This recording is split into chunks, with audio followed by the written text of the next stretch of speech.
So we will start with a quick recap of last lecture. तो last session में हमने thermodynamics start किया था. अगले टॉपिक पर जाने से पहले ये पिछले जो छोटे छोटे कॉन्सेप्ट्स हैं, दे आर वेरी इंपॉर्टेंट. तो सबसे पहले, as you already know what is thermodynamics, it is a study of interconversion of heat and other forms of energy, mostly the interconversion of heat and work. Okay, then we have seen what is the meaning of thermal equilibrium. So as you know, heat always flows from higher temperature body to a lower temperature body.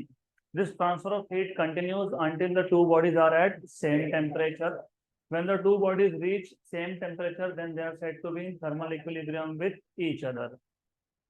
उसके बाद हमने देखा था zeroth law of thermodynamics. So zeroth law of thermodynamics, if you remember, if two systems are in thermal equilibrium with a third system, then they are also in thermal equilibrium with each other. Example के लिए, if A is in thermal equilibrium with B and if A is in thermal equilibrium with C, then B is in thermal equilibrium with C. उसके बाद what we have seen is internal energy. तो internal energy basically होता क्या है कि any system, और thermodynamics में system mostly gas होता है. In some cases you can take liquid और solids, but mostly a thermodynamic system is gas. तो अ गैस या फिर a system consist of large number of molecules. तो ये जो लार्ज नंबर ऑफ मॉलिक्यूल्स है, हर एक मॉलिक्यूल के साथ एनर्जी एसोसिएट होता है due to random disordered motion. तो ये जो रैंडम डिसऑर्डर्ड मोशन मतलब translation motion, rotational motion and vibrational motion. तो हर एक मॉलिक्यूल का ट्रांसलेशन, रोटेशन और वाइब्रेशन का एनर्जी, और ऐसे हर मॉलिक्यूल्स के एनर्जी को जब ऐड करोगे तो जो भी एनर्जी मिलेगा दैट इज इंटरनल एनर्जी. तो internal energy in short is the sum of all the energies of all the molecules of the system. उसको आप बोलते हो energy associated with random disordered motion.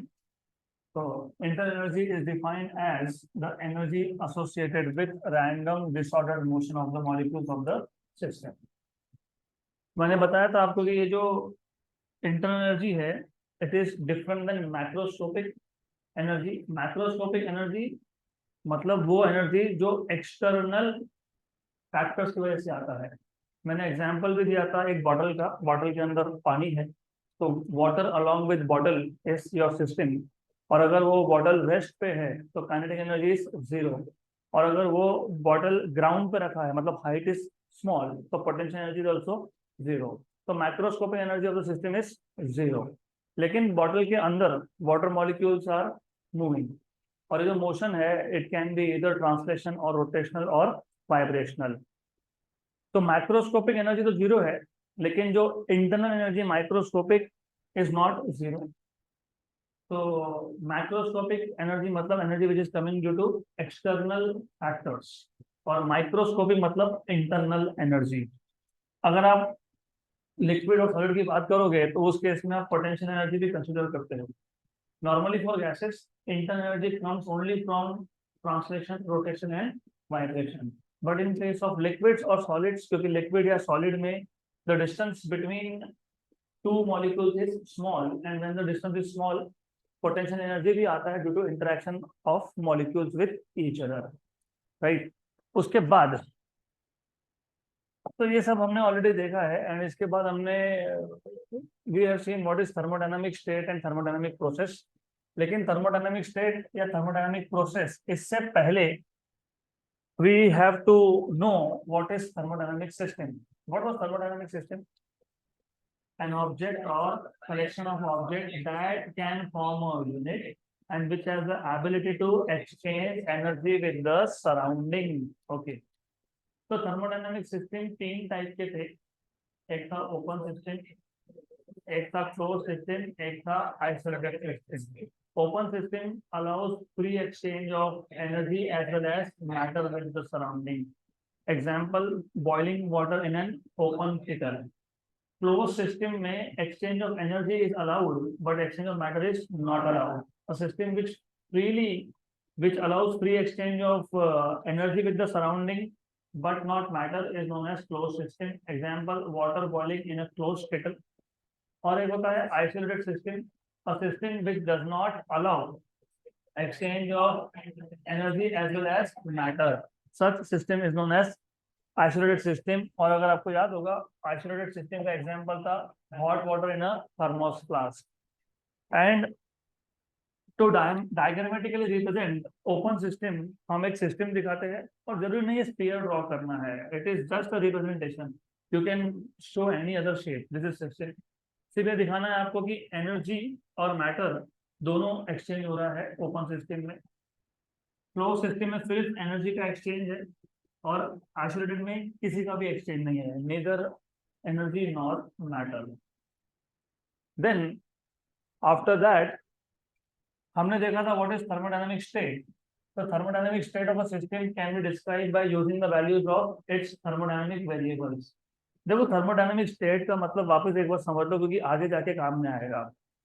Thermodynamic state एक example से लेते हैं। For example मेरे पास वाटर है in a kettle, 1 litre of water, it is ideally at room temperature क्योंकि मैंने अभी तक एक्सटर्नल हीट सप्लाई नहीं किया। तो it has some value of pressure, some value of temperature and some value of volume। ये हो गया one state of that system.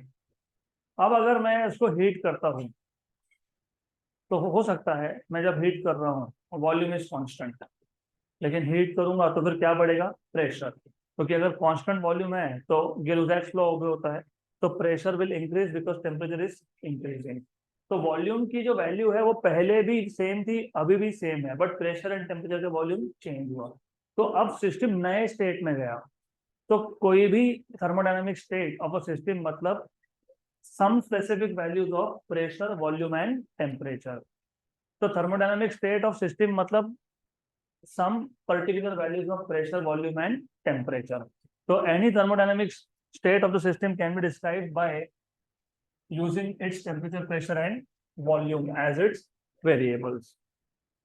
फिर हमने देखा था थर्मोडायनामिक प्रोसेस मतलब क्या।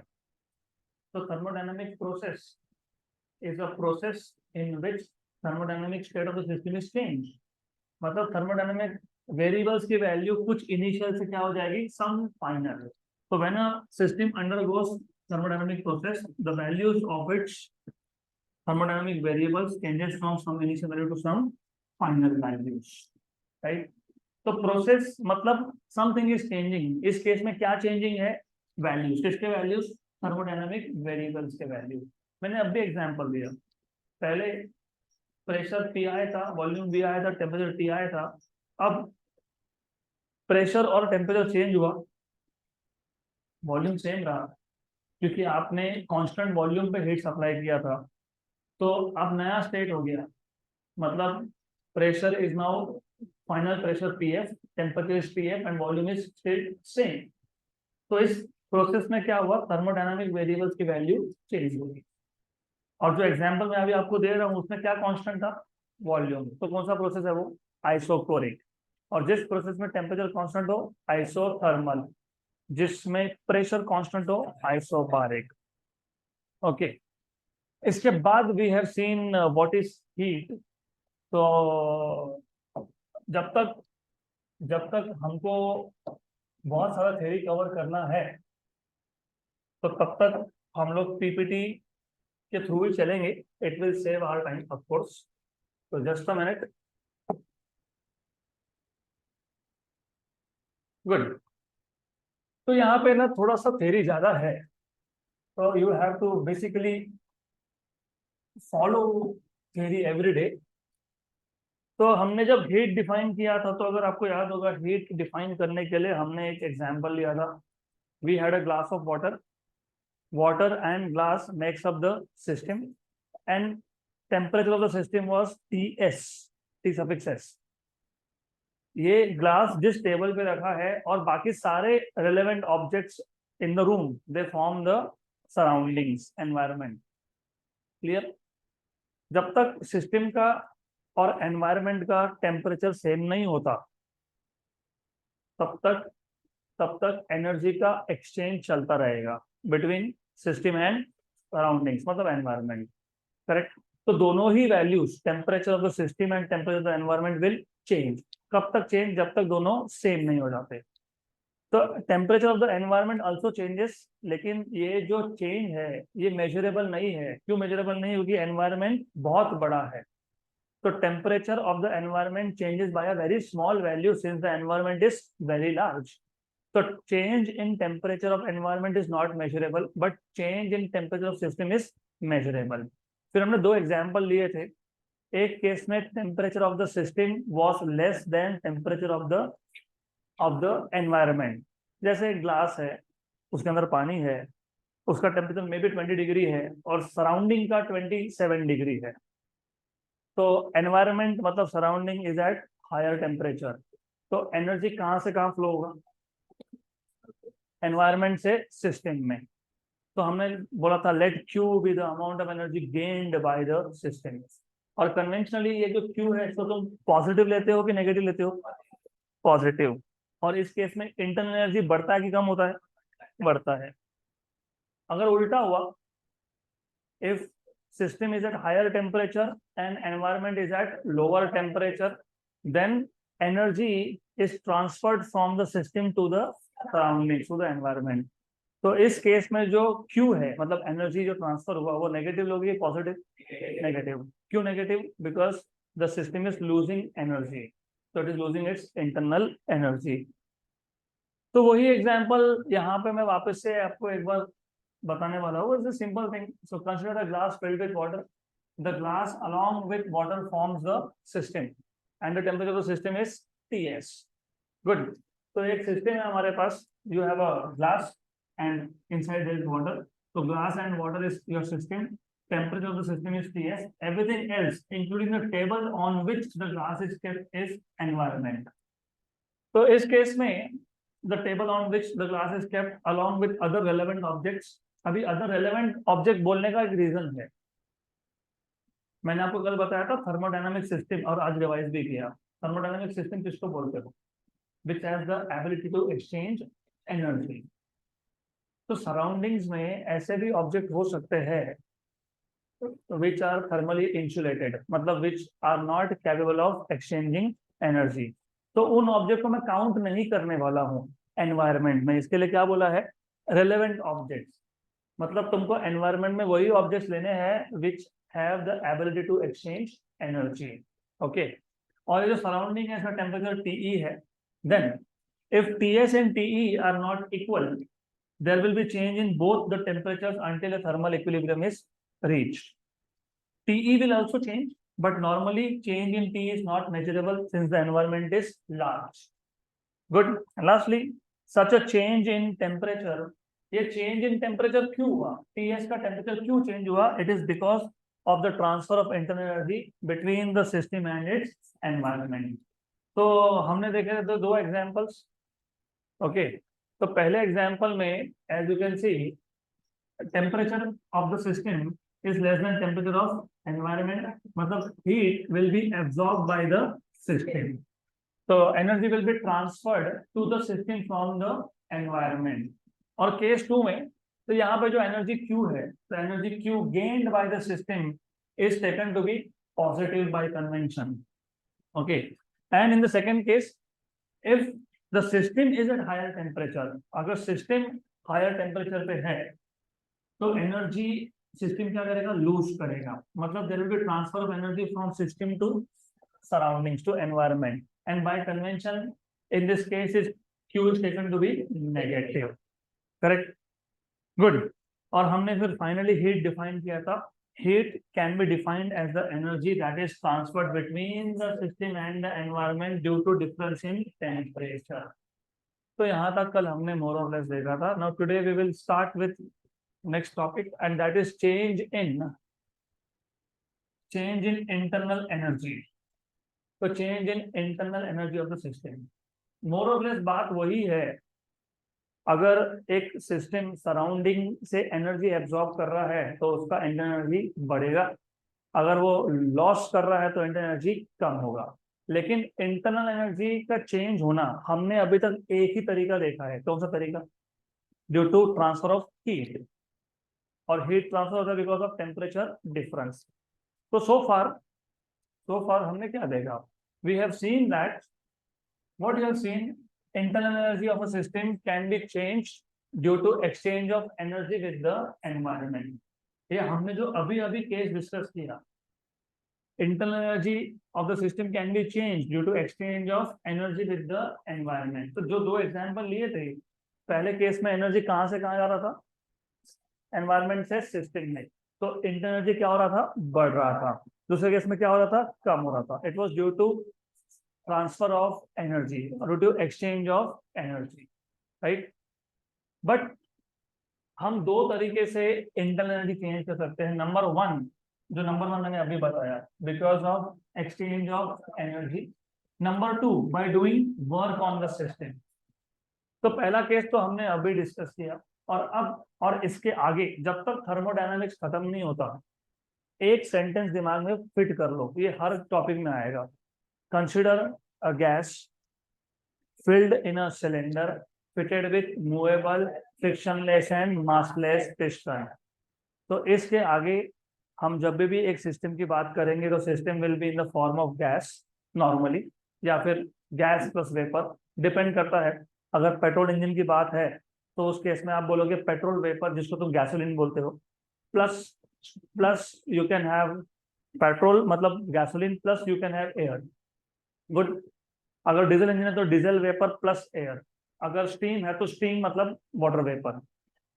ये सारे ही सिस्टम, इसको एक वर्ड है, इसको बोलते हो वर्किंग सब्सटेंस। क्या बोलते हो? Working substance. तो सिस्टम मतलब वर्किंग सब्सटेंस, ये हमेशा किस में कंटेंट होगा? सिलेंडर में। सिलेंडर के में क्या फिट करके रखा है? Movable frictionless massless piston. इसका रीजन है वाई मूवेबल, क्योंकि मैंने अभी तुमको बताया कि तुम चार टाइप के प्रोसेस की स्टडी करते हो। एक है आइसोथर्मल, जिसका टेम्परेचर सेम है। अगर टेम्परेचर सेम है तो वॉल्यूम चेंज हो रहा है, सिंपल। तो वॉल्यूम चेंज हो रहा है। वॉल्यूम कैसे चेंज होगा? जब पिस्टन मूव होगा अप या down. If the piston moves up the volume increases, if it moves down the volume decreases, right. अगर तुम आइसोबारिक की बात कर रहे हो तो उस केस में भी प्रेशर कांस्टेंट है लेकिन वॉल्यूम चेंज हो रहा है। एडियाबैटिक में भी वॉल्यूम चेंज होता है। तो वॉल्यूम चेंज करने के लिए आपको मूवेबल पिस्टन चाहिए। मासलेस क्यों चाहिए? देखो, ये जो सेकंड डायग्राम है ना, इसमें मैंने एक पिस्टन दिखा दिया। नाउ इमेजिन ये पिस्टन का खुद का मास है, क्या होगा? हाँ, वो ग्रेविटी की वजह से अपने आप ही नीचे जाएगा, करेक्ट। तो यहाँ पे जो वर्क डन हो रहा है वो ग्रेविटेशनल वर्क डन है। तो हम लोगों को वो कंसिडर नहीं करना है, क्योंकि अगर तुम ग्रेविटेशनल फोर्स की वजह से भी पिस्टन का मोशन लोगे तो एनर्जी में एक्स्ट्रा पार्ट तुमको ऐड करना पड़ेगा। इसलिए मासलेस होना चाहिए, so that it does not move on its own. Frictionless क्यों होना चाहिए? अगर फ्रिक्शन लेते हो, friction is a dissipative force, वहां पे एनर्जी का लॉस होता है। तो जितना वर्क हुआ उतना वर्क पूरा का पूरा एनर्जी नहीं बढ़ाएगा गैस का, some part will be lost because of friction. तो हम यहाँ पे डिसिपेटिव फोर्सेस कंसिडर नहीं करते हैं, इसके लिए फ्रिक्शनलेस बोलते हैं। हम यहाँ पे ग्रेविटेशनल फोर्स कंसिडर नहीं करते हैं, इसके लिए हम इसको मासलेस बोलते हैं। यहाँ तक क्लियर? गुड। तो ये सेंटेंस अभी दिमाग में रख ही लो, हर बार ये आएगा ही। Then okay, the gas in the cylinder. तो ये जो गैस है सिलेंडर में, दिस इज आवर सिस्टम। इसको छोड़ के बाकी सब एनवायरनमेंट है। मतलब यहाँ पे सिलेंडर पिस्टन ही हमारा सिस्टम है, बाकी सब क्या है? एनवायरनमेंट। गुड। तो internal energy of the system can be change in two ways. उसमें से एक तो आपको ऑलरेडी पता है, by supplying heat. Supplying heat मतलब सिस्टम को तुम बर्नर के साथ कांटेक्ट में लाओगे, डायग्राम एक। तो the cylinder can be brought in contact with source of heat. Source of heat मतलब burner. And in this case there will be transfer of heat from the burner to the system, okay, due to difference in temperature. ये हमने already देखा, there is transfer of energy from the burner to the system due to difference in temperature. This is one way of increasing internal energy, where of course you know TE is temperature of environment and TS is temperature of system. दूसरा तरीका भी है, by quickly pushing the piston down. ये जो piston है अभी quickly, again thermodynamics में हर एक वर्ड मैटर करता है। Quickly pushing the piston down, तो जब मैं पिस्टन को क्विकली नीचे पुश करूंगा तो जो भी मैकेनिकल वर्क हुआ, pushing the piston down is mechanical work, आपने वर्क किया, एक्सटर्नल सोर्स ने वर्क किया, तो ये जो मैकेनिकल वर्क है ये कंप्लीटली किस में कन्वर्ट होना चाहिए, इंटरनल एनर्जी में। अगर ये मोशन स्लो होता, see what happens this, normally क्या है, सिलेंडर दो टाइप के होते हैं, एक को आप बोलते हो डायाथर्मल, एक को आप बोलते हो एडियाबैटिक। सुना है कि वर्ड डायाथर्मल? नहीं, डायाथर्मल सिलेंडर मतलब उसके जो वॉल्स होते हैं ना वो कंडक्टिंग होते हैं। कंडक्टिंग होना मतलब हीट का एक्सचेंज इज अलाउड, एनर्जी का एक्सचेंज इज अलाउड। और एक होता है एडियाबैटिक, एडियाबैटिक में exchange of heat is not allowed. Imagine हमारे पास एक सिलेंडर है which is made up of diathermal walls, तो डायाथर्मल वॉल्स में हीट का एक्सचेंज अलाउड है कि नहीं है या नहीं? अब अगर मैं पिस्टन स्लोली स्लोली मूव कर रहा हूँ तो मैं मैकेनिकल वर्क तो कर रहा हूँ, मैकेनिकल वर्क में क्या करना चाहिए था, इंटरनल एनर्जी बढ़ाना चाहिए था। मायर्स रिलेशन याद है आपको, मायर्स रिलेशन? तो मायर्स रिलेशन में डीई इक्वल टू तुमने क्या लिखा था, N C V D T, सही है, करेक्ट। तो जो मैंने वर्क किया उसमें क्या बढ़ाया, इंटरनल एनर्जी, मतलब क्या बढ़ाया, डीई बढ़ाया, तो डीटी बढ़ना चाहिए, मतलब टेम्परेचर शुड इंक्रीज। लेकिन अगर आप पिस्टन को स्लोली पुश कर रहे हो और अगर वॉल्स कंडक्टिंग है, डायाथर्मल है, तो जो भी हीट जनरेट हुआ है सिस्टम के अंदर वो कहाँ जाएगा, बाहर जाएगा। इसको बोलते हो क्वासी स्टैटिक प्रोसेस। क्या बोलते हो, क्वासी स्टैटिक। तो अगर जो वर्क मैंने किया वो एनर्जी में, इंटरनल एनर्जी बढ़ाया ही नहीं उसने, उसने क्या किया, वो बाहर गया। तो that is why piston should be pushed quickly. अब फास्ट पिस्टन को क्विक मूव करने से क्या होता है, अगर पिस्टन को तुम क्विकली नीचे ला रहे हो, you are pushing it down faster, very fast, rapid, तो यहाँ पे सिस्टम को टाइम ही नहीं मिलता है to exchange energy with the surroundings. तो जो भी मैकेनिकल वर्क हो किसमें कन्वर्ट होगा, इसमें इंटरनल एनर्जी में। एक एक वर्ड थ्योरेटिकल है तो you will have to struggle keeping yourself awake, लेकिन ध्यान दो ईच वर्ड इज इंपॉर्टेंट। तो second way of changing the internal energy is by quickly pushing the piston down, और इसके लिए मैंने यहाँ पे ना ये लिखा ही है, I have just mention that word quickly. तो if you see, the other way to increase the internal energy of the gas is to quickly push the piston inside the cylinder so that the gas is compressed. Okay, ये quick होना चाहिए, जिसको तुम आगे जाके sudden process बोलोगे या फिर इसी को तुम एडियाबैटिक भी बोलोगे। ऑलराइट, तो जो सेकंड केस था इसमें पिस्टन को आपको क्विकली नीचे पुश करना है so that the mechanical work is converted to internal energy. Thus in this case the piston does some work, ये सेम वर्क हो गया, वो सेम नहीं है, it is some work. Okay, just a minute. तो in this case the piston does some work on the system and internal energy of the system can be increased। तो दो तरीके हैं, कौन से दो तरीके, बाय हीटिंग और बाय डूइंग वर्क। है तो क्लियर? तो इंटरनल एनर्जी को बढ़ाने के कौन से दो तरीके हैं, बाय हीटिंग मतलब by bringing the system in contact with source of heat burner. Number two, by doing work. अगर ये पता है तो आपको फिर फर्स्ट लॉ ऑफ थर्मोडायनामिक्स बहुत इजीली समझ में आएगा। अब इमेजिन मेरे पास एक सिस्टम है, तो you have a piston, basically you have a gas fitted in a filled in a cylinder fitted with a piston which is movable masses and frictionless, और अभी आप इसको एक अमाउंट ऑफ हीट सप्लाई कर रहे हो, you are supplying heat delta Q to the system, क्या होगा? हाँ, तो ये जो एनर्जी आपने सप्लाई की in the form of heat delta Q, it will be used in two different ways. It will increase internal energy and it will increase, नहीं ठीक है, it will do work, तो first of all the heat supplied to the system increases internal energy and it does work. So partly it is used to increase internal energy and partly it is used to do work. लेकिन internal energy का बढ़ना मतलब temperature का बढ़ना, that is what I was asking. तो हमारे पास एक सिस्टम है, उसको हमने कितना हीट सप्लाई दिया, delta Q. So delta Q is the heat supply to the system by the surroundings, by the environment, by the burner, एक ही बात है, by source of heat. Delta W is the work done by the gas on the surroundings. तो ये जो आपने heat supply किया था उसका एक पार्ट इंटरनल एनर्जी को चेंज करने में लग गया, तो delta U is changing the internal energy, और उसका एक पार्ट क्या कर रहा है, पिस्टन को ऊपर पुश कर रहा है।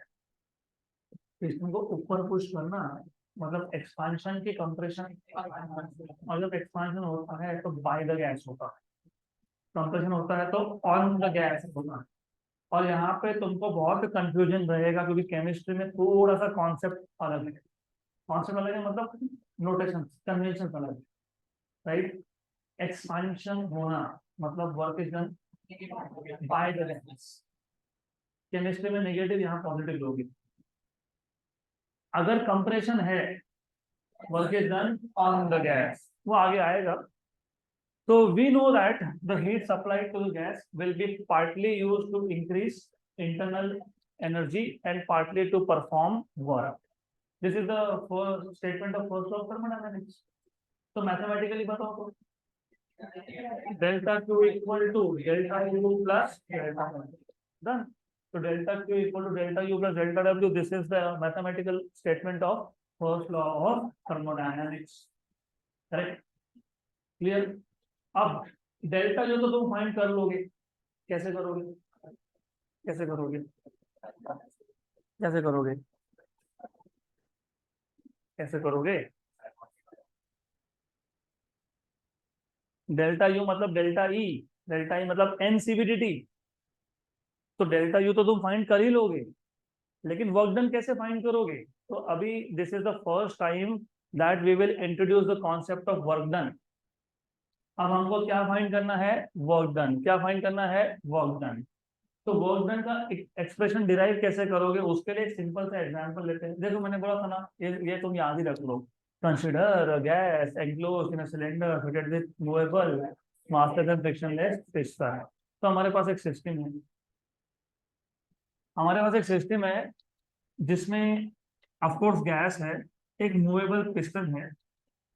हमने हीट सप्लाई किया तो हीट ने एनर्जी भी बढ़ा दिया और वर्क किया। हमको क्या चाहिए, वर्क डन का फॉर्मूला, क्योंकि एनर्जी का पता है हमको, डेल्टा यू मतलब डेल्टा ई, और डेल्टा ई क्या होता है, N C B delta T या फिर N C B D T. हमको वर्क डन फाइंड करना है। तो अभी वर्क डन फाइंड करने के लिए आप थोड़ा सा ध्यान दो, यहाँ पे ये जो पिस्टन था, work done by the gas की वजह से, और बाय द गैस मतलब क्या, एक्सपांशन। तो ये जो पिस्टन है ये ऊपर मूव हो गया, कितने अमाउंट से मूव हुआ, dx, where dx is small displacement, it is small displacement.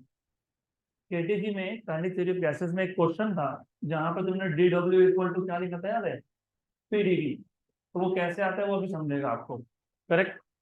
तो ये जो पिस्टन है इसका क्रॉस सेक्शनल एरिया क्या है, ए, एरिया इज ए।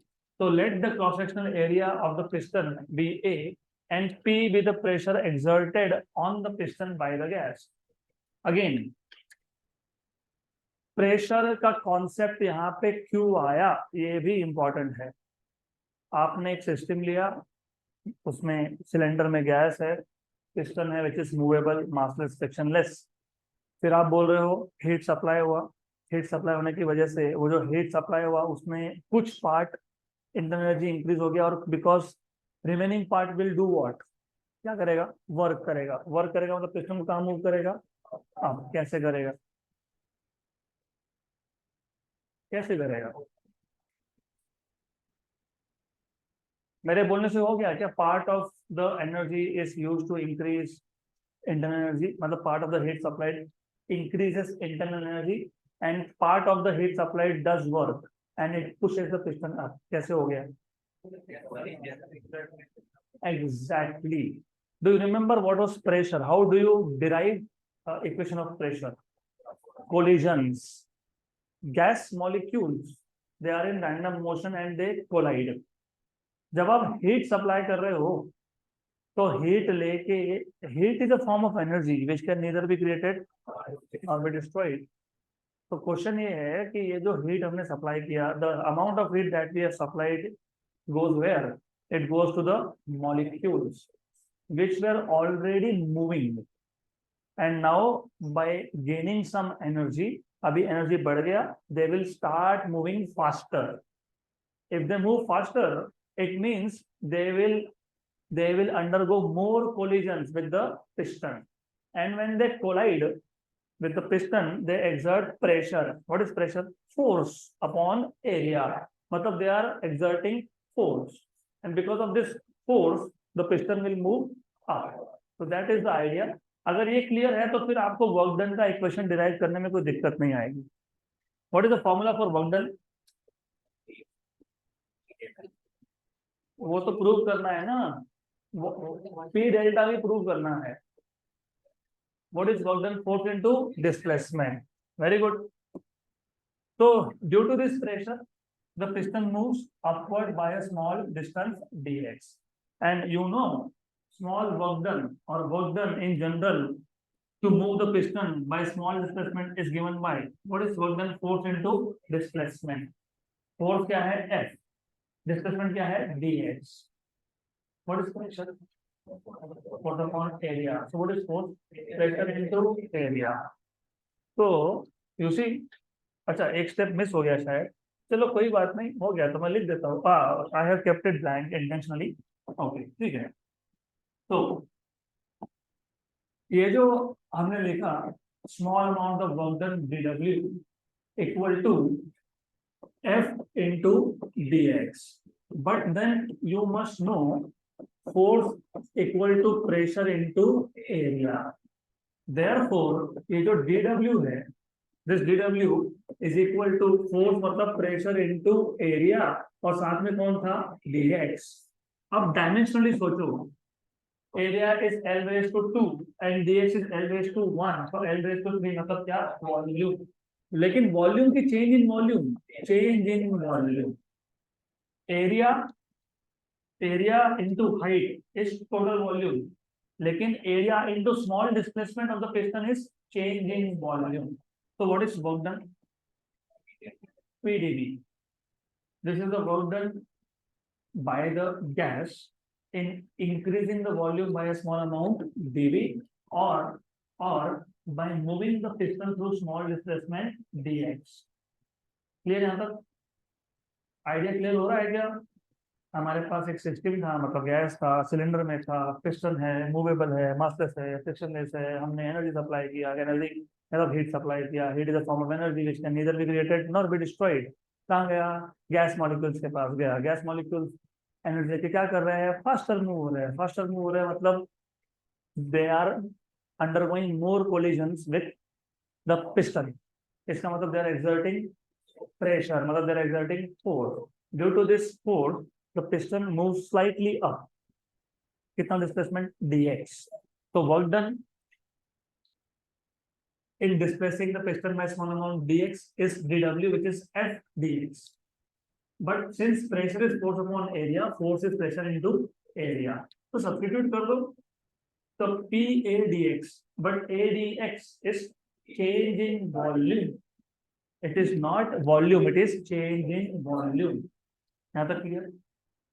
ये तो हो गया स्मॉल चेंज इन वॉल्यूम। तो वर्क डन भी क्या है? स्मॉल।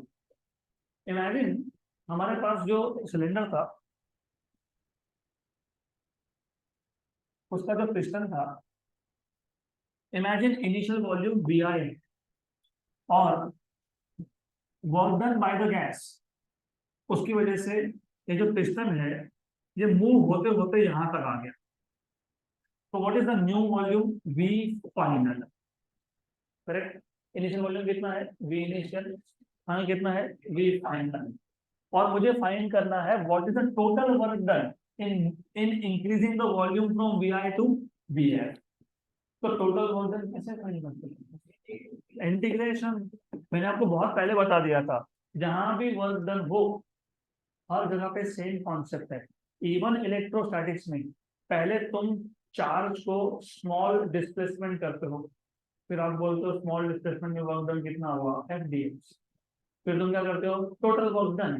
तो यहाँ पे भी वही करोगे, total work done is integration D W, कहाँ से कहाँ तक, V initial to V final.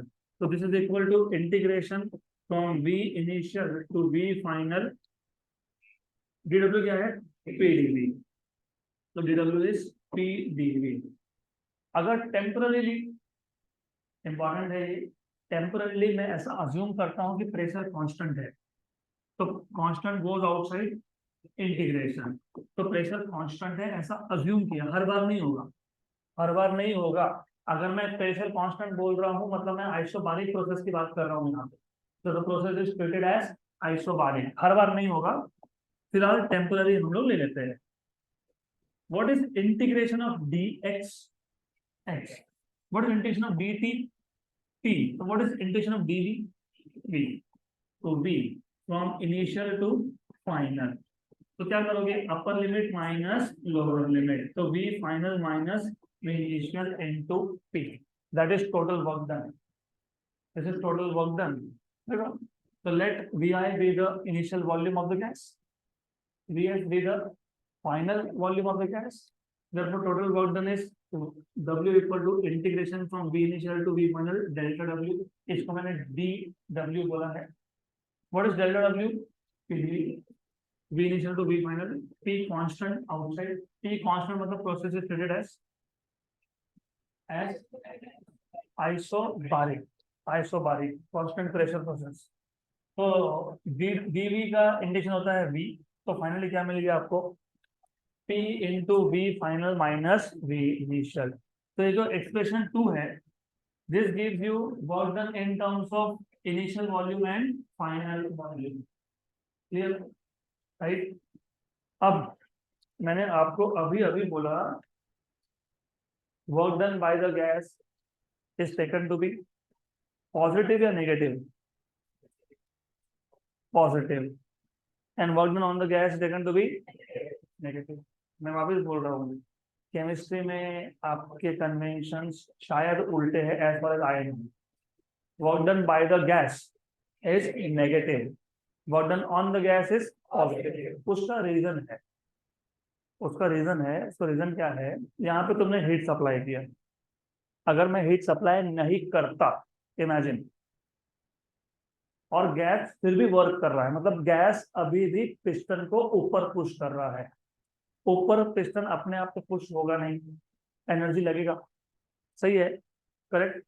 अगर मैंने हीट सप्लाई किया नहीं है और फिर भी पिस्टन ऊपर पुश हो रहा है, तो कैसे हो रहा है, gas is using its internal energy, तो इंटरनल एनर्जी क्या हो जाएगा, कम, right. And that is the reason कि केमिस्ट्री में आप बोलते हो work done is taken to be negative, क्योंकि वहां पे इंटरनल एनर्जी कम हो रहा है, ऐसा आर्गुमेंट देते हैं, करेक्ट, राइट। और अगर हमने कंप्रेशन किया तो work is done on the gas, work is energy, ये जो वर्क डन हुआ ये गैस के पास गया, उसने क्या किया, इंटरनल एनर्जी बढ़ा दिया, तो work done is taken to be positive. वहां के आर्ग्यूमेंट्स अलग है, यहाँ पे अलग है, अनफॉर्चुनेटली, सॉरी, ऐसा नहीं होना चाहिए, आई एग्री, बट अभी आपके टेक्स्ट बुक में जैसा दिया है मुझे बताना पड़ेगा, नहीं तो फिर आप उल्टा लिखोगे, मार्क्स गए। तो work done by the gas when you are talking here in physics it is positive. उसका भी रीजन सही है, लॉजिक तो उसका भी सही है, क्यों सही है देखो। अब आपने वर्क डन का फाइनल फॉर्मूला क्या लाया, P into V final minus V initial. जब work done by the gas होता है तो एक्सपांशन होता है कि कंप्रेशन होता है, एक्सपांशन, मतलब फाइनल वॉल्यूम ज्यादा है कि इनिशियल ज्यादा है, फाइनल ज्यादा है, क्योंकि पिस्टन ऊपर शिफ्ट हुआ। तो ये जो ब्रैकेट में टर्म है V final minus V initial, ये पॉजिटिव आएगा कि नेगेटिव आएगा, पॉजिटिव आएगा, तो वर्क डन क्या आएगा, पॉजिटिव आएगा, क्योंकि प्रेशर तो नेगेटिव हो ही नहीं सकता। तो logically speaking work done by the gas होना मतलब फाइनल वॉल्यूम ये इनिशियल से ज्यादा होना, क्योंकि पिस्टन इज मूविंग अपवर्ड्स, तो final volume is greater than initial, मतलब V F minus V I is greater than zero, मतलब V F minus V I is positive, इसका मतलब वर्क डन इज पॉजिटिव। जब कंप्रेशन होगा तो final volume is less than initial volume, क्योंकि piston नीचे move हुआ, तो V F is less than V I, मतलब V F minus V I is less than zero, मतलब V F minus V I is negative, तो work done is negative. Okay, so there are two cases. If the gas expands, that is work is done by the gas in moving piston outwards. V final is greater than V initial, which means V final minus V initial is greater than zero. क्योंकि greater than zero मतलब positive, तो pressure तो वैसे भी positive था, तो positive into positive positive ही होता है, तो work done is positive. Therefore, work done by the gas on the piston is taken to be positive. And in the case number B, second case, if the piston moves downwards, that is, piston does work on the gas. V final is less than V initial, मतलब V final minus V initial is less than zero. तो less than zero होना मतलब negative होना, तो work done is negative. Therefore, work done on the gas is taken to be negative by convention. Now the clear? पक्का पक्का clear? Sure 100%। इसके बाद हमको देखना है thermodynamic state variable, property of system और अ सिस्टम वेरिएबल। अभी thermodynamic state variable क्या है? थर्मोडायनामिक स्टेट वेरिएबल मतलब थर्मोडायनामिक वेरिएबल्स है जो thermodynamic state of the system बताता है। तो thermodynamic state variables are nothing but variables which give you idea about thermodynamic state of the system. तो कौन से वेरिएबल थे जो आपको थर्मोडायनामिक स्टेट बताते हैं? Pressure, volume, and temperature. Also entropy if you are studying chemistry, but in case of physics it is pressure, volume, and temperature. अलग इस चीज के अलग अलग नाम है, कहीं पे थर्मोडायनामिक्स वेरिएबल, कहीं पे थर्मोडायनामिक स्टेट वेरिएबल्स, कहीं पे प्रॉपर्टी ऑफ सिस्टम, कहीं पे कैरेक्टरिस्टिक ऑफ सिस्टम, कहीं पे सिर्फ स्टेट वेरिएबल बोलेंगे, ये सब सेम है। थर्मोडायनामिक वेरिएबल्स मतलब थर्मोडायनामिक स्टेट वेरिएबल्स, मतलब प्रॉपर्टी ऑफ सिस्टम, मतलब कैरेक्टरिस्टिक ऑफ सिस्टम, मतलब सिस्टम वेरिएबल, करेक्ट। और इसका एक पर्टिकुलर डेफिनेशन भी है, तो इसका डेफिनेशन क्या है वो भी देख लो। It is any measurable or observable characteristic or property of a system when the system remains in equilibrium. Very important, very important। तो थोड़ा सा अच्छे से you have to be very careful here। हमको कल पीवी डायग्राम स्टार्ट करना है। PV मतलब प्रेशर वॉल्यूम डायग्राम, जिसको आप इंडिकेटर डायग्राम भी बोलते हो, उसके लिए ये इंपॉर्टेंट है। देखो क्या बोला है, इट इज एनी मेजरेबल, मतलब आप इसको मेजर कर सकते हो, और ऑब्जर्वेबल।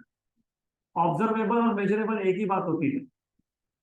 फॉर एग्जाम्पल, मैं थोड़ा सा थर्मोडायनामिक्स के बाहर जाके बात करता हूँ। फॉर एग्जाम्पल हमारे पास एक कप ऑफ वाटर है, उसमें मैंने एक थर्मोमीटर डाल दिया, तो मुझे थर्मोमीटर क्या बताएगा? टेम्परेचर। तो दैट इज मेजरेबल या फिर observable, you can observe. For example, a vehicle is moving, so can I find out what is the distance covered by the vehicle in 10 seconds? Yes, provided you know some other parameters, जैसे initial speed कितना है, action कितना है। तो जो भी तुम major कर सकते हो या तुम जो ऑब्जर्व कर सकते हो उसको बोलते हो मेजरेबल और ऑब्जर्वेबल। गैस मैंने बहुत पहले बताया था कि गैस तुम देख नहीं सकते, तो मैंने तुमको इसलिए ये भी बताया था कि तुम directly velocity of each molecule तुम फाइंड नहीं कर सकते। याद है क्या, हम जब CRMS डिफाइन कर रहे थे तो मैंने क्या बोला था कि हर एक मॉलिक्यूल का स्पीड हमको नहीं मिल सकता। हमने डिफाइन तो कर दिया था CRMS under root of C1 square plus C2 square plus C3 square CN square by n। फिर मैंने बाद में बोला था कि यू कैन नॉट मेजर, क्योंकि you can not measure velocity of each molecule. फिर एक फॉर्मूला भी डिराइव किया था, CRMS equal to under root of 3RT by n। तो मैंने बताया था क्योंकि टेम्परेचर तुम मेजर कर सकते हो, मतलब तुम CRMS मेजर कर सकते हो। तो मेजरेबल या ऑब्जर्वेबल मतलब a parameter or a variable that or a property that you can measure। Okay, so what is a system variable? What is thermodynamic state variable? It is measurable or observable characteristics or property of a system when the system remains in equilibrium। ये बहुत important चीज है, it is extremely important. मतलब system अगर equilibrium में है तब आप जो मेजर कर सकते हो उसको क्या बोलते हो, थर्मोडायनामिक स्टेट वेरिएबल। अब इसका मतलब क्या, अगेन अभी थोड़ी देर में इक्विलिब्रियम भी आएगा। थर्मोडायनामिक सिस्टम इक्विलिब्रियम में है ऐसा हम लोग कब बोलते हैं, तो उसके तीन कंडीशंस है, अच्छे से सुन लो। हाँ, पूरा थ्योरी है तो तुमको you have to keep fitting inside your system. Your system is your brain, it is not gas, hopefully it should not be gas. Gas होगा तो कहाँ स्टोर करोगे, ओके, इंफॉर्मेशन स्टोर नहीं होगा। चलो ध्यान दो, जो जोक्स अपार्ट, अभी तक तुमने थर्मल इक्विलिब्रियम सीखा है, बराबर। थर्मोडायनामिक्स में तुमने क्या सीखा है, थर्मल इक्विलिब्रियम। तो मैंने बोला इट इज अ मेजरेबल और observable characteristic of the system and the system is in equilibrium. कौन सा इक्विलिब्रियम, गलत। यहाँ पे इक्विलिब्रियम मतलब थर्मोडायनामिक इक्विलिब्रियम, और सिस्टम थर्मोडायनामिक इक्विलिब्रियम में होने का मतलब होता है कि सिस्टम में तीन कंडीशन सेटिस्फाई करने चाहिए। एक, system should be in mechanical equilibrium. Two, system should be in chemical equilibrium. Three, system should be in thermal equilibrium. तो यहाँ पे इक्विलिब्रियम का मतलब है थर्मोडायनामिक इक्विलिब्रियम, और थर्मोडायनामिक इक्विलिब्रियम तब होता है जब सिस्टम एक साथ तीन इक्विलिब्रियम सेटिस्फाई करे। कौन से तीन, मैकेनिकल, केमिकल एंड थर्मल। उसमें से थर्मल तुमको ऑलरेडी पता है, when the two bodies attain the same temperature then the two systems are said to be in thermal equilibrium। अब थर्मोडायनामिक इक्विलिब्रियम हम वापस अभी 5-10 मिनट में करेंगे। तो कमिंग बैक हियर, जब इन्होंने बोला है ना it is a measurable observable characteristics when the system remains in equilibrium, इसका मतलब क्या है, इसका मतलब ये है कि ये जो पैरामीटर्स है, ये जो कैरेक्टरिस्टिक्स है, ये जो प्रॉपर्टी है, ये तुम तब मेजर कर रहे हो when the system is not undergoing thermodynamic process. अब क्यों ऐसा, अगर थर्मोडायनामिक प्रोसेस हो रहा होता, what is thermodynamic process, it is a process in which thermodynamic state of the system changes. मतलब या तो प्रेशर चेंज हो रहा है, या टेम्परेचर चेंज हो रहा है, या फिर वॉल्यूम चेंज हो रहा है। अब एक बात बताओ, जब सपोज टेम्परेचर चेंज हो रहा है तो तुम क्या मेजर कर रहे हो फिर,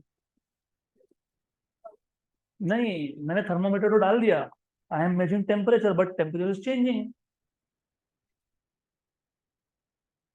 थोड़ा वापस इमेजिन करो, हमारे पास एक सिस्टम था, हमने उसको बर्नर के ऊपर रख दिया, टेम्परेचर चेंज हो रहा है, करेक्ट, और तुम टेम्परेचर मेजर कर रहे हो, तो तुम कौन सा टेम्परेचर लोगे, दैट इज द प्रॉब्लम। कौन से इंस्टेंट का टेम्परेचर लोगे, इनिशियल लोगे, फाइनल लोगे, इन बिटवीन लोगे, क्या लोगे। तो there is a confusion here. इसके लिए हम टेम्परेचर तब तक मेजर नहीं करते जब तक सिस्टम इक्विलिब्रियम में नहीं हो, मतलब we will wait for the system to reach a equilibrium state. नहीं तो प्रॉब्लम है ना, अगर प्रोसेस चालू है, सपोज एक सिस्टम में प्रोसेस चालू है, प्रोसेस चालू होने का मतलब क्या है, वेरिएबल्स की वैल्यू क्या हो रही है, चेंज हो रही है। तो तुम मेजर क्या करोगे फिर, अभी मेजर कर लिया 10 डिग्री, मैंने बोला वापस करो, अरे 11 डिग्री, फिर करो वही 12 डिग्री, तो तुम क्या मेजर करोगे फिर। दैट इज वाई, रिमेंबर, और ये पीवी डायग्राम के लिए इंपॉर्टेंट है, क्योंकि प्रेशर वॉल्यूम डायग्राम जब आप प्लॉट करते हो, क्या था PV diagram, graph of pressure versus volume. तो वहां पे हर एक पॉइंट तब तुमने मेजर किया जब सिस्टम किसमें था, इक्विलिब्रियम में। अभी ये चीज दिमाग में फिट कर लेना। तो जब तक सिस्टम इक्विलिब्रियम में नहीं आए तब तक हम लोग थर्मोडायनामिक वेरिएबल्स को मेजर नहीं कर सकते हैं। एक्सट्रीमली इंपॉर्टेंट, एक्सट्रीमली इंपॉर्टेंट, आगे जाके थ्योरी में नहीं तो गए काम से। तो ये equilibrium word is very important. So you will have to wait until the system is in equilibrium and then measure values of pressure, volume, and temperature. A property is also called as state variable or variable. Example: pressure, volume, temperature. Of course, simple. Good. These properties describe the system and are called as macroscopic properties or variable of the system. बहुत logical है। These properties describe the system as a cube. Very simple. Why? Why it is too simple? अब suppose suppose मेरे पास दो system है, container A, container B. How will I compare this two containers? By either measuring pressure, by measuring volume or by measuring temperature. इसलिए बोला है this property describe the system and these properties are also used to compare the systems. Clear है ना? Good. आप में से कोई है जिसको आगे मैकेनिकल इंजीनियरिंग करना है? मानो फिर तो ये थर्मोडायनेमिक्स का बेस है, तो ये सब वापस लगेगा। तो एनीवेज, तो ये जो थर्मोडायनेमिक वेरिएबल्स है जिसको आप स्टेट वेरिएबल बोल रहे हो, थर्मोडायनामिक वेरिएबल बोल रहे हो, सिस्टम वेरिएबल बोल रहे हो, प्रॉपर्टी ऑफ सिस्टम बोल रहे हो, इसको आप दो कैटेगरीज में क्लासिफाई कर सकते हो। One is called as intensive variables and other called as extensive variables. अब ये इंटेंसिव और एक्सटेंसिव का मतलब क्या है? इंटेंसिव वेरिएबल वो वेरिएबल होते हैं which does not depend on the size of the system. मैं एग्जांपल देता हूँ। तो thermodynamic variables can be classified into two categories, intensive and extensive. Intensive variables are those variables which do not depend on the size of the system. Example, suppose density, very good। कभी density बोला ये तो मैं तुमको इसी का example दे देता हूँ। हमारे पास एक कंटेनर है, उसमें हमने गैस भर के रखा है, for example air, and if you remember air का डेंसिटी रफली 1.3 किलोग्राम पर मीटर क्यूब होता है, करेक्ट। मैंने उस कंटेनर के सेंटर में एक पार्टीशन डाल दिया, तो क्या हुआ? गैस दो पार्ट्स में डिवाइड हो गया, बराबर, correct. Density, what is the density in both the parts? Same, it is 1.3 kilogram पर मीटर क्यूब। मतलब density does not depend on size of the system. तो कौन सा वेरिएबल है? Intensive, right. But if I ask you what is the volume of each container, V/2 मतलब it depends on size of the system, उसको बोलते हो extensive variable. Now if I ask you what is the internal energy in each part, half and half. क्यों? क्योंकि जब तुमने partition डाला तो आधे मॉलिक्यूल्स एक साइड में रह गए, आधे एक, और इंटरनल एनर्जी कहाँ से आ रहा था? From molecules. तो नंबर ऑफ मॉलिक्यूल्स आधा आधा होना मतलब internal energy is also half and half. तो इंटरनल एनर्जी ये सिस्टम के साइज पे डिपेंड करता है कि नहीं करता? तो ये इंटेंसिव है कि एक्सटेंसिव है? Simple. Extensive variables, the thermodynamic variables which depends on the size of the system are known as, इधर एक्सटेंसिव आना चाहिए, this is correction, just a small correction, okay, just a minute, a very small correction, are known as what say variables? Extensive variables, okay, good। तो एक example के लिए मैंने जब बताया वही एग्जांपल यहाँ पे भी है। Consider a system in equilibrium. Why in equilibrium?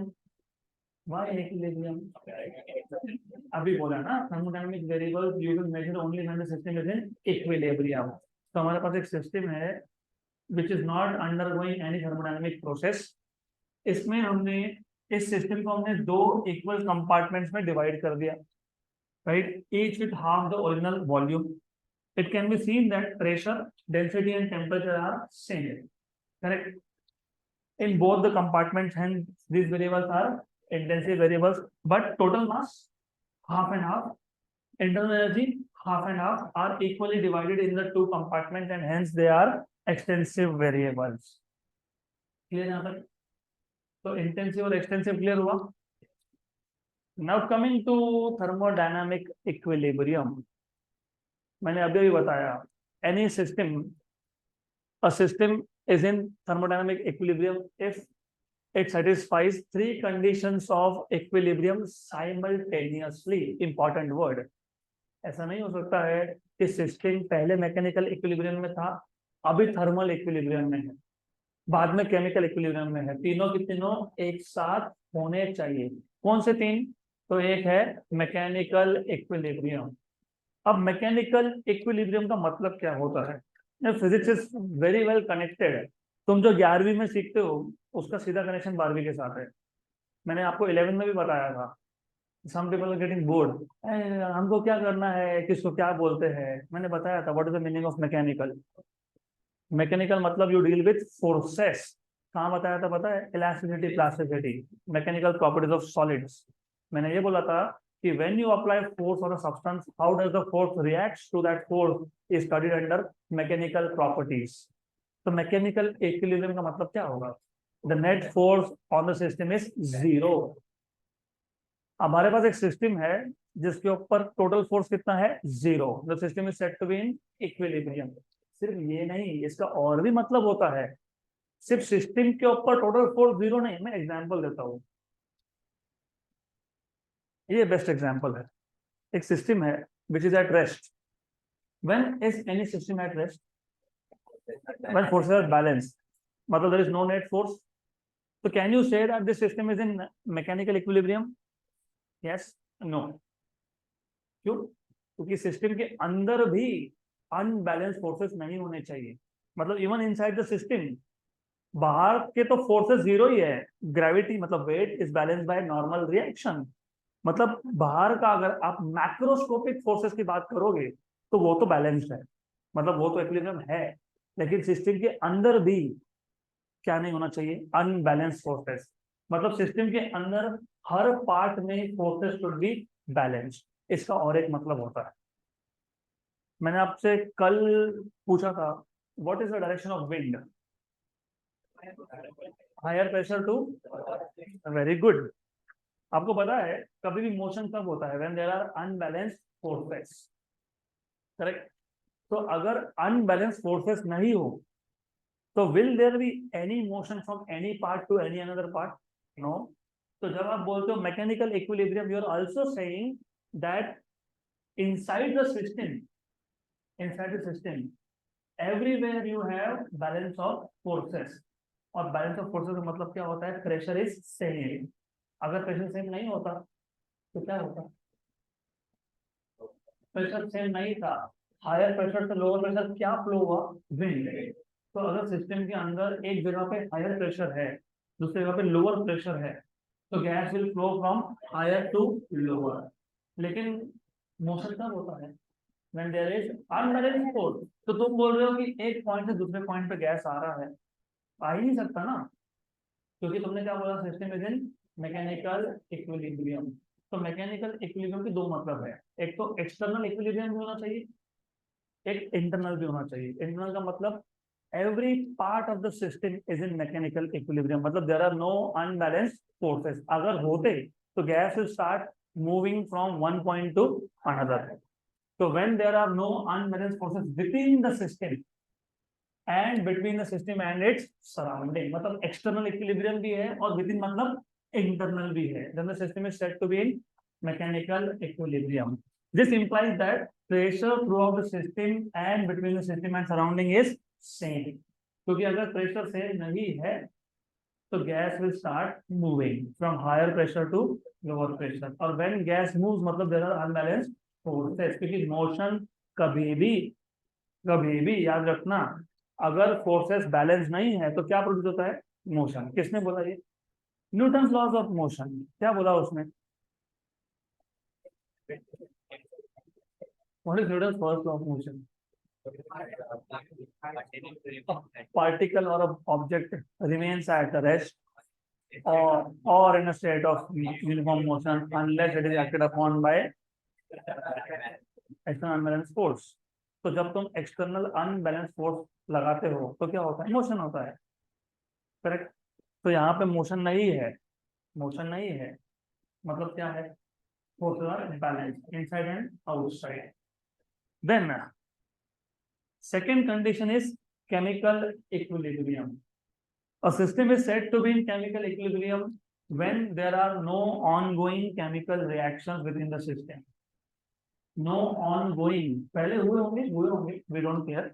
लेकिन अभी at this point of time there should not be any ongoing chemical reaction, or there is no transfer of matter from one part to another of the system or between the system and its surrounding. बराबर? When the system is in chemical equilibrium, the composition of the system is same throughout. अब इसका simple सा मतलब बता देता हूं मैं। देखो ऐसा है, इमेजिन इमेजिन एक सिस्टम है, उसके एक पार्ट में ऑनगोइंग केमिकल रिएक्शंस है। तो you of course know, if there are chemical reactions ongoing, chemical reaction produces, क्या प्रोड्यूस करता है? मास प्रोड्यूस करता है। दिवाली में पटाखा लगाते हो, क्या प्रोड्यूस होता है? हीट। क्या प्रोड्यूस होता है? हीट। अभी मैंने बोला था कि थर्मोडायनामिक इक्विलिब्रियम की तीन कंडीशंस है, mechanical, chemical and thermal. What is the meaning of thermal equilibrium? Temperature is same. अगर सिस्टम के एक पार्ट में ऑनगोइंग केमिकल रिएक्शंस होंगे तो उस पार्ट में हीट जनरेट हो रहा है, मतलब उस पार्ट का टेम्परेचर ज्यादा है, तो थर्मल इक्विलिब्रियम नहीं है फिर। क्या बोला था मैंने? तीनों एक साथ सेटिस्फाई होना चाहिए। तो अगर केमिकल रिएक्शंस ऑनगोइंग है तो in one part of the system there is generation of heat, which means temperature is not same. Correct. Number two, अभी अभी बोला मैंने, अगर वॉल्यूम कांस्टेंट है और टेम्परेचर चेंज हो रहा है तो क्या चेंज होगा? प्रेशर। सही है। तो टेम्परेचर चेंज हुआ एक पार्ट में, तो प्रेशर भी चेंज हो गया। और अगर प्रेशर चेंज हो गया, टेम्परेचर बढ़ेगा, केमिकल रिएक्शन ऑन होंगे, तो क्या प्रोड्यूस होगा? हीट। हीट प्रोड्यूस होगा तो टेम्परेचर बढ़ेगा। टेम्परेचर बढ़ेगा तो क्या बढ़ेगा? प्रेशर बढ़ेगा। प्रेशर बढ़ेगा मतलब प्रेशर सेम नहीं है, तो प्रेशर सेम नहीं है तो क्या होगा? Matter starts going from higher pressure to, देखो क्या बोला है, a system is said to be in chemical equilibrium when there are no ongoing chemical reactions within the system or there is no transfer of matter from one part to another। क्योंकि transfer of matter तब होगा, ये बहुत indirect statement लिखा है, transfer of matter तब होता है जब एक कॉर्नर में at in one part of the system pressure is higher and other part is lower. अगर ऑनगोइंग केमिकल रिएक्शन होते तो जिस पार्ट में केमिकल रिएक्शन हो रहा है वहां पे टेम्परेचर बढ़ गया because of production of heat. Temperature बढ़ गया तो प्रेशर बढ़ गया, तो प्रेशर बढ़ गया तो एक साइड में प्रेशर ज्यादा है, दूसरे कॉर्नर में प्रेशर कम है, तो प्रेशर डिफरेंस से matter will start flowing. Correct. तो अगर मैटर एक पॉइंट से दूसरे पॉइंट जा रहा है तो सिस्टम केमिकल इक्विलिब्रियम में है क्या? नहीं, क्योंकि वो मैकेनिकल इक्विलिब्रियम में भी नहीं है। Is this clear? राइट। तो ये इनडायरेक्ट वे है बोलने का, there is no transfer of matter. फिर आप बोलोगे अरे नो ट्रांसफर ऑफ मैटर तो केमिकल मैकेनिकल इक्विलिब्रियम में था, यहाँ से कहाँ पे आ गया? यहाँ से इसलिए आया, टेम्परेचर बड़ा, प्रेशर बड़ा, एक पार्ट में प्रेशर ज्यादा दूसरे में कम है, matter flows from higher pressure to lower pressure. और एक चीज है, जब ऑनगोइंग केमिकल रिएक्शंस होते हैं, what is the meaning of chemical reaction? Something is changing to something, I mean of course some elements or some compounds are changing to something else। Suppose एक जगह पे केमिकल रिएक्शन हो रहा है तो definitely वहां पे कंपोजिशन चेंज होगा। कंपोजिशन का मतलब क्या होता है? सपोज मेरे पास, I have a unit volume in a system, मान लो वहां पे 10% ऑक्सीजन है, 30% कार्बन है, 70% नाइट्रोजन है, जो भी है, टोटल 100% ऐसा इमेजिन कर लो, 10, 30 and 60। Okay. 10% oxygen, 30% carbon and remaining 60% is nitrogen. Correct. अगर केमिकल रिएक्शन नहीं है तो हर जगह पे ऐसा ही होगा, परसेंटेज वाइज सेम होगा ना, 10, 30 एंड 60। लेकिन इमेजिन एक कॉर्नर में सिस्टम के एक पार्ट में ऑनगोइंग केमिकल रिएक्शंस है। केमिकल रिएक्शंस क्या करते हैं? दो एलिमेंट कंबाइन करके नया कुछ बना देते हैं। तो उस पर्टिकुलर पार्ट में जहां पे केमिकल रिएक्शन ऑनगोइंग है वहां पे कंपोजिशन सेम रहेगा क्या? That is what they are saying, it also means that the composition is the same throughout the system. तो जो कंपोजिशन एक पार्ट में है वही सिस्टम के दूसरे पार्ट में होना चाहिए, सब जगह पे सेम होना चाहिए। ऐसे सिस्टम को क्या बोलते हो तुम? होमोजेनियस। क्या बोलते हो इसको? होमोजेनियस। मतलब chemical reaction also means that the system is homogeneous। Then of course there should be in thermal equilibrium, and you know what is thermal equilibrium? When the temperature of the system is same throughout and do not change with time, then the system is said to be in thermal equilibrium। यहाँ तो clear? Good, ज्यादा heavy हो गया आज? अब बस फिर एक लास्ट 2 मिनट, ज्यादा नहीं, ये सिंपल है, तुमको तो पता ही है इक्वेशन ऑफ स्टेट मतलब क्या, पीवी इक्वल टू एनआरटी। तो इक्वेशन ऑफ स्टेट क्या होता है? अब अगेन चैप्टर नंबर 3 में तुम सिर्फ इक्वेशन ऑफ स्टेट क्या है फॉर्मूला वाइज ये लिखते हो, पीवी इक्वल टू एनआरटी और पीवी इक्वल टू एनकेटी। लेकिन इन डेप्थ सोचोगे तो एवरी इक्विलिब्रियम स्टेट, क्योंकि मैंने अभी बोला तुम थर्मोडायनामिक वेरिएबल्स को मेजर कब करते हो, when the system is in equilibrium. मतलब तुम जब पीवी इक्वल टू एनआरटी लिखते हो, so what you are trying to say is that I have measured pressure, I have measured volume, and I have measured temperature when the system is in equilibrium. So equation of state क्या बताता है? Equilibrium state. So every equilibrium state of a thermodynamic system can be described by specifying the values of pressure, volume, and temperature. तो chapter 3 और chapter 4 में ये छोटा छोटा फर्क है, वहां पे बहुत ऊपर ऊपर से कॉन्सेप्ट है, पीवी इक्वल टू एनआरटी। लेकिन यहाँ पे तुमको समझ में आ रहा है कि इक्वेशन ऑफ स्टेट जब तुम बोलते हो तो सिस्टम इज इन इक्विलिब्रियम, क्योंकि जब तक सिस्टम इक्विलिब्रियम में आया नहीं तब तक मैंने प्रेशर, वॉल्यूम और टेम्परेचर मेजर किया नहीं, क्योंकि कर ही नहीं सकता हूँ, it is continuously changing. Good. For example, a gas in equilibrium state can be described by specifying the values of pressure, volume, and temperature. And of course, a system which is not in equilibrium cannot be described by state variables, and hence state variables describe an equilibrium system only. Sorry, hence state variable describe only an equilibrium state. हो गया खत्म। Mathematical relation is PV equal to nRT. Clear? तो बाकी का अभी हम कल देखेंगे।